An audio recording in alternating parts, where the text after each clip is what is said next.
នៅនង3ផ្លែទូចនេះគឺខ្ញុំបានបេះនឹងក្រោយផ្ទះតែប៉ុណ្ណឹងគឺរួចមកពេលទៀតហើយគឺខ្ញុំមកធ្វើសម្លហើយសម្លមួយនេះគឺខ្ញុំមិនដឹងថាមុខម្ហូបនឹងឈ្មោះអីទេដោយសារតែខ្ញុំលាយជាមួយនឹងបន្លែរបស់ Spanish នៅស្រុកគេនេះដើម្បីចំណាយថវិកាបានតិចរាល់ថ្ងៃនេះរស់នៅស្រុកគេនេះអ្វីដែលចំណាយច្រើនជាងគេនោះគឺទៅលើរឿងម្ហូបអាហារហ្នឹងហើយមិនថាតិចឬមួយក៏ច្រើនទេគឺដឹងតែចំណាយអត់ក្រោម$100ទេហើយបើសិនជាថ្ងៃណានឹកឃើញខ្លួនចង់ញ៉ាំស្លកកូវិញដឹងតែត្រៀមលុយ$150ហ្នឹងយ៉ាងតិចបើសិនជាចង់បានបន្លែគ្រប់មុខដូចនៅខ្មែរទេមិនដឹងអស់ប៉ុន្មានទេប៉ុន្តែបើសិនជាបន្លែគ្រប់មុខដូចនៅខ្មែរដូចជាអត់សូវមានទេបងប្អូនគឺពិបាករកណាចឹងហើយពេលខ្លះដាក់បន្លែ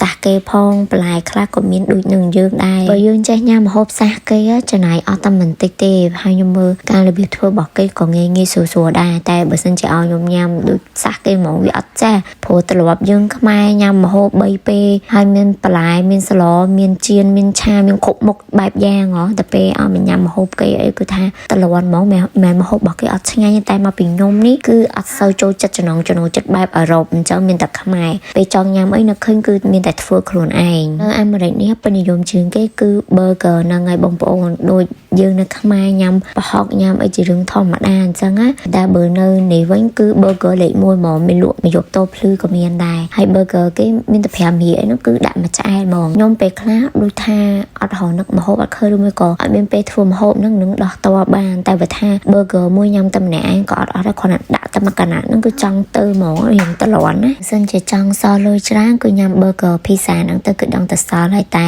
ចំពោះខ្ញុំគឺ no way ហើយព្រោះរាល់ថ្ងៃនេះធ្វើការដើម្បីតែកាពះដើម្បីជីវិតខ្លួនឯងចង់ញ៉ាំអីញ៉ាំហ្នឹងទោះថាបើសិនជាឡៃរីតាមជាមួយនឹងម្ហូបអាហូបចុកទៀតចប់បដ ாய் ចឹងហើយគឺខ្ញុំភាគច្រើនគឺបំពេញក្តីសុខនឹងកាពះខ្លួនឯងពេលខ្លះយើងឃ្លានអីញ៉ាំនឹងទៅគឺនឹងជាប្រភេទក្តីសុខរបស់យើងដែរដើម្បីយើងមានកម្លាំងខំរកលុយបន្តទៅទៀតបើរីថាមហើយថ្ងៃក្រោយមានជំងឺអីទៀតហ្នឹងគឺហូបចុកក៏លែងឆ្ងាញ់ហើយប្រាក់ហោមកក៏ដើម្បីទៅពេទ្យដែរអញ្ចឹងហើយគឺថ្ងៃខ្ញុំព្យាយាមញ៉ាំបន្លែមានជាតិអាហារវីតាមីន A បានគ្រប់គ្រាន់ហើយសាច់គ្រឿងសមុទ្រនឹងខាងខ្ញុំនេះធូរថ្លៃជាងបន្លែបើបន្លែវិញគឺថាថ្លៃណាដូចខ្ញុំផ្ទះខ្ញុំអីញ៉ាំបន្លែច្រើនចេះទៀតទៅសារម្ដងឲ្យតែមានបន្លែច្រើនត្រៀមលុយឲ្យហើយទៅនៅខ្មែរយើងអាចសុំជីអ្នកលក់ថែមបានតិចតួចម្ទេសអីបានណាបើនៅនេះអត់ទេជីមានតម្លៃណាស់ជាមួយនឹងម្ទេសហ្នឹងបើសិនជាក្រោយផ្ទះយើងអត់មានតំណាំជីតិចតួចអីហ្នឹងទេគឺដឹងតែទិញគេចោះលុយជាងបន្លែធំដូចតកួនដូចស្បៃអីទៀតព្រោះរិសាជីម្ដុំទូចអីហ្នឹង2 3ពេ